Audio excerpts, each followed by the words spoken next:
Hello students. Hindi में हमने last video में चैप्टर 8 जिसका नाम है पंच लाइट, इसके MCQs 1 line answer 2-3 lines answer वहाँ तक हमने कंप्लीट किया है। हाँ, आज हम करेंगे ब्रीफली, यानी कि 4-5 वाक्य में उत्तर। तो फर्स्ट है इसका, टोली के सरदार की चारित्रिक विशेषताएं बताइए। जो टोली का सरदार था उसकी चारित्रिक विशेषताएं कैसी थी वो हमें बताना है। टोली के सरदार को अपनी तारीफ करने का शौक है। अपनी जाति की बेइज्जती उससे सही नहीं जाएगी। जाति की इज्जत बचाने के लिए ही वह गोधन को फिर से पंचायत में ले जाता है। वह उसके साथ खून माफ़ कर देता है। इतना ही नहीं, उसे सिनेमा का गीत गाने की छूट भी दी गई। इस प्रकार टोली के सरदार ने जाति के गौरव को ज़्यादा महत्व दिया। अभी वापस से एक्सप्लेन कर देती हूँ स्टेप बाय स्टेप। टोली के सरदार को अपनी तारीफ का शौक था। उसको अपनी तारीफ हो न, वो उसको पसंद थी। फिर अपनी जाति की बेइज्जती उससे सही नहीं जाती। उसको कोई दूसरा बाहर का आदमी आके उसकी जाति की बेइज्जती कर ले, वो उसे पसंद नहीं था। जाति की इज्जत बचाने के लिए वह गोधन को फिर से पंचायत में ले जाता है, क्योंकि गोधन को पंचायत ने बहिष्कृत कर दिया था कि उसको कभी गांव में वापस नहीं आना है। लेकिन उसे जब पता चलता है कि पेट्रोमैक्स चलाने का सिर्फ झलान गोधन को ही आती है, तो वो अपनी जाति की इज्जत बचाने के लिए उस गोधन को वापस से लाता है। वह उसके साथ खून माफ़ कर देता है। मतलब वो गोधन से इतना खुश हो जाता है, क्योंकि गोधन ने जाति की इज्जत बचाई थी, इसलिए वो इतना खुश हो जाता है कि उसके साथ खून माफ़ करने के लिए भी तैयार हो जाता है। इतना ही नहीं, उसे सिनेमा का गीत गाने की भी छुट्टी भी दे दी कि भले तुझे गीत, जिस वजह से गोधन को उसने बहिष्कृत किया था और कि वो गीत गा रहा था लड़की को देखकर, तो उसको वो भी परमिशन दे दी। इस प्रकार टोली के सरदार ने जाति के गौरव को ज़्यादा महत्व दिया। हाँ, क्यों? टोली का सरदार था, उसने जाति का गौरव की जो कुछ है वो जाति है, वो समाज है, अगर उसका गौरव रहेगा तो हमारा भी गौरव रहेगा। तो इसके लिए उसने सब कुछ भुलाकर जाति के गौरव को ही सबसे ज़्यादा महत्व दिया और उसकी इज्जत बचा ली। सेकंड क्वेश्चन है, पेट्रोमैक्स चलाने में क्या क्या यत्न किए जाते हैं वो अपने शब्दों में लिखिए। पेट्रोमैक्स चलाने के लिए क्या क्या यत्न यानी कि मेहनत की गई वो बताना है। पेट्रोमैक्स चलाने के लिए गुलरी काकी गोधन को मनाकर बुला लाई। फिर रुदल शाह बनिए की दुकान से 3 बोतल केरोसिन मंगवा लिया था। गोधन ने स्पिरिट मांगी जो किसी के पास नहीं था, तो उसके बदले घड़ी के तेल का उपयोग किया। गोधन पंचलाइट में पंप देने लगा। पंचलाइट की रोशनी फैलने लगी। गोधन कभी मुंह से फूंक देता, कभी पंचलाइट की चाबी घुमाता। थोड़ी देर के बाद पंचलाइट पूरी तरह से जल गई और उजाला हो गया। अभी पूरा स्टेप बाय स्टेप। सबसे पहला स्टेप आएगा, पेट्रोमैक्स चलाने के लिए गुलरी काकी गोधन को मनाकर बुला लाई। जैसे हमने आगे पढ़ा था कि गोधन को गांव में से बहिष्कृत किया गया था। हाँ, लेकिन फिर भी उस इज्जत, अपनी टोली की इज्जत, जाति की इज्जत बचाने के लिए गुलरी काकी जिसने उसके लिए फरियाद की थी, कंप्लेन की थी, वही गुलरी काकी जाके उसको बुलाकर लाती है। फिर रुदल शाह बनिए की दुकान से 3 बोतल केरोसिन मंगवाते हैं। पेट्रोमैक्स चलाने के लिए केरोसिन आता है, जिसको हम मिट्टी का तेल बोलते हैं हिंदी में। गोधन ने स्पिरिट मांगी जो किसी के पास नहीं था।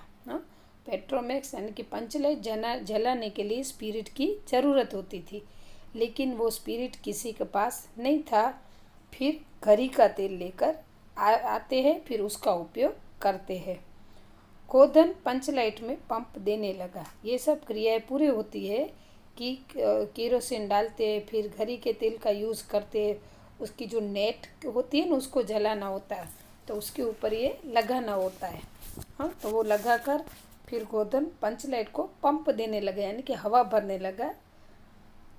पंचलाइट की रोशनी फिर फैलने लगी। जैसे ही वो पंप देने लगा, हवा देने लगा, फिर वो मुंह से फूंक भी देता है और वैसे फिर वो रोशनी फैलने लगी। गोधन कभी मुंह से फूंक देता, कभी पंचलाइट की चाबी घुमाता। थोड़ी देर के बाद पूरी तरह से पंचलाइट जल गई और उजाला हो गया। ये सब क्रियाएं हो रही थी। हाँ, उसमें क्या होता है, जैसे पहले पता हो तो आपको, हमारे स्टोव होते हैं, पंप देने पड़ते हैं, तो इसको भी फिर ऐसे पंप दिया, चाबी घुमाई और फिर थोड़ी देर के बाद पंचलाइट का उजाला चारों ओर फैल गया। तो पंचलाइट जलाने के लिए इस प्रकार के यत्न किए गए। आगे मैंने डॉट डॉट किए, तो आपको वो क्वेश्चन ऐड कर देना है। थर्ड क्वेश्चन है, पंचलाइट आने के बाद लोगों ने समुदाय पंचों की किस कमी की ओर संकेत किए। पंचलाइट आ गए, लेकिन फिर जो समुदाय था उसमें कुछ कमियां थी। क्या कमी थी, तो वो क्या संकेत किए। महतो टोली के लिए पंचलाइट आ तो गई थी, पर उसे जलाना किसी को नहीं आता था। उसके जो महतो टोली के सरदार थे, मुखिया थे, वो जाके पंचलाइट तो लेके आए थे, लेकिन पंचलाइट जलाना किसी को आता नहीं था। पंचलाइट जलाने के लिए स्पिरिट की ज़रूरत पड़ती है। पंचलाइट लाने वाले वह भी नहीं लाए थे। जलाने के लिए स्पिरिट की ज़रूरत पड़ती है, लेकिन जो पंचलाइट लेके आए थे वो स्पिरिट लेके नहीं आए थे। इधर पूजा कीर्तन की सब तैयारी हो चुकी थी, पर पंचलाइट जलाने वाले की कमी से सारे किए कराए पर पानी फिर रहा था। इन कमियों के कारण लोग मन ही मन सरदार, दीवान और पंचों की बुद्धि पर अविश्वास प्रकट कर रहे थे। पंचलाइट तो आ गई थी, लेकिन इसके बारे में, जलाने के बारे में किसी को जानकारी नहीं थी, तो इसलिए उसके ज़रूरत का सामान भी साथ में नहीं लाए थे। जो पंच और महतो वो सब गए थे ना दीवान लेने के लिए, तो फिर सब उसके ऊपर आक्षेप कर रहे, विश्वास प्रकट कर रहे थे कि इन लोगों ने तो पूरा सामान भी ये लोग नहीं लाए हैं। ऐसा चलो वापस से कर देते हैं स्टेप बाय स्टेप। सबसे पहला स्टेप आएगा, महतो टोली के लिए पंचलाइट आ तो गई थी, पर उसे जलाना किसी को नहीं आता था। ये फर्स्ट होगा। सेकंड होगा, पंचलाइट जलाने के लिए स्पिरिट की ज़रूरत पड़ती है। थर्ड है, पंचलाइट लाने वाले वह भी नहीं लाए थे।